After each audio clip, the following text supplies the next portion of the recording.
അസ്സലാമു അലൈക്കും വറഹ്മത്തുള്ളാഹി. നമ്മുടെ ഏതൊരു പ്രവർത്തനത്തിനും എപ്പോഴും ഒരു ലക്ഷ്യമുണ്ടാവണം.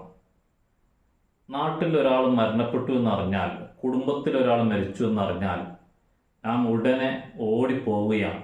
ആ വീട്ടിലേക്കൊന്ന് എത്തണം, അവിടെ ഒന്ന് പോകണം. ഈ എന്തിനാണ് പോകുന്നത്? അവിടെ പോയിട്ട് മുസ്ലിമായ എന്നെക്കൊണ്ട് ഞാൻ ചെയ്യേണ്ടത് എന്താണ് എന്ന് പലപ്പോഴും പലർക്കും അറിയാത്തതുപോലെയാണ്. അഥവാ മരിച്ച വീട്ടിൽ പോയാൽ മയ്യത്തിനൊന്ന് കണ്ട് അവിടെ ഒന്ന് സംസാരിച്ച് ഇങ്ങോട്ട് വന്നാൽ എൻ്റെ ബാധ്യത തീർന്നു എന്നാണ് പലപ്പോഴും പലരും വിചാരിച്ചിട്ടുള്ളത് എന്ന് തോന്നുകയാണ്.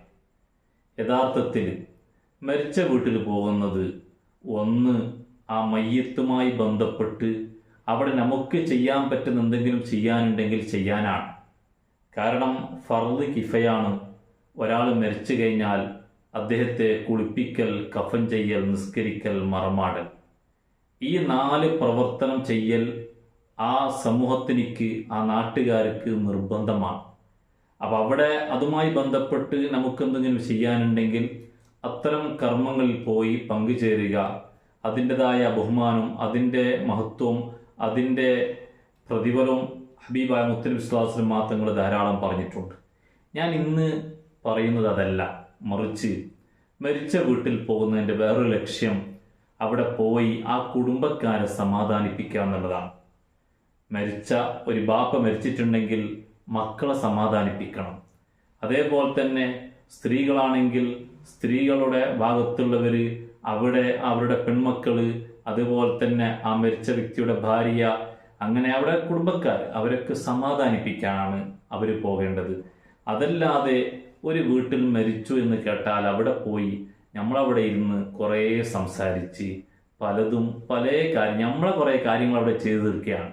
നമുക്ക് കാണാത്ത പല ആളുകളെയും അവിടെ നിന്ന് കാണുകയാണ്, അവരോട് കുറേ സംസാരിക്കുകയാണ്, അവരുടെ സുഖവിവരം അറിയുകയാണ്. ഇതൊന്നുമല്ല അവിടെ ചെയ്യേണ്ടത്. ആ മയ്യത്തിനിക്ക് നാം ചെയ്തു കൊടുക്കേണ്ട ചില കാര്യങ്ങൾ ചെയ്യുക.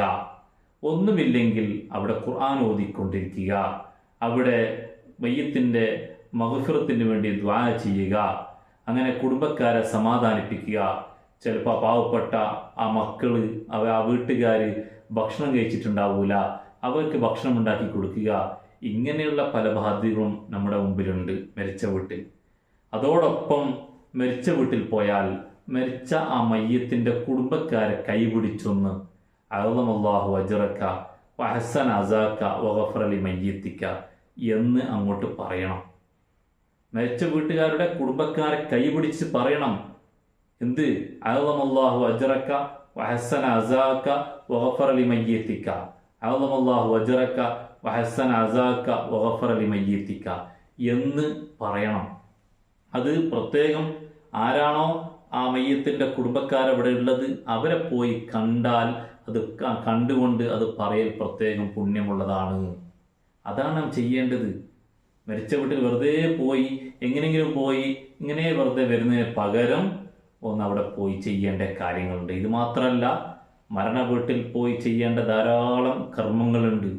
അതുമായി ബന്ധപ്പെട്ട് ധാരാളം നമുക്ക് പഠിക്കാനുണ്ട്, ധാരാളം ചർച്ച ചെയ്യേണ്ട വിഷയമാണ്. ഇൻഷാ അല്ലാഹ് സൗകര്യം പോലെ നമുക്കത് ചെയ്യാം.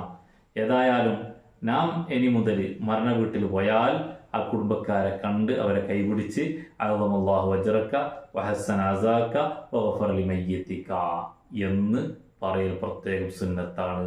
അള്ളാഹു നമുക്ക് നല്ല കാര്യങ്ങൾ ധാരാളം ചെയ്യാൻ തൗഫീഖ് നൽകുമാറാവട്ടെ. ഇത്രയും പ്രശ്നത്തിലുള്ളവർ, അഥവാ ഒരു ബാപ്പ മരിച്ചാൽ, ഉമ്മ മരിച്ചാൽ, ഭർത്താവ് മരിച്ചാൽ, അതുപോലെ തന്നെ വേണ്ടപ്പെട്ടവർ മരിച്ചാൽ എത്രമാത്രം അവർ ടെൻഷനിലും വിഷമത്തിലുണ്ടാവും. അപ്പം അവരെ സമാധാനിപ്പിക്കുക, അവരുടെ ടെൻഷനുകൾ, അവരുടെ വിഷമങ്ങൾ, അവരൊരു പക്ഷേ ചിലപ്പോൾ നല്ല ബേജാറിലും കരച്ചിലുണ്ടാവും. അതൊക്കെ ആശ്വസിപ്പിച്ചുകൊണ്ട് അവർക്ക് സ്വാന്തനമേകാൻ നമുക്കൊണ്ട് കഴിയണം. അള്ളാഹു നമുക്ക് അത്ര നല്ല കാര്യങ്ങൾ ചെയ്യാൻ തൗഫീഖ് ചെയ്യുമാറാവട്ടെ. അസ്സലാമു അലൈക്കും വറഹ്മത്തുള്ളാഹി വബറകാതുഹു.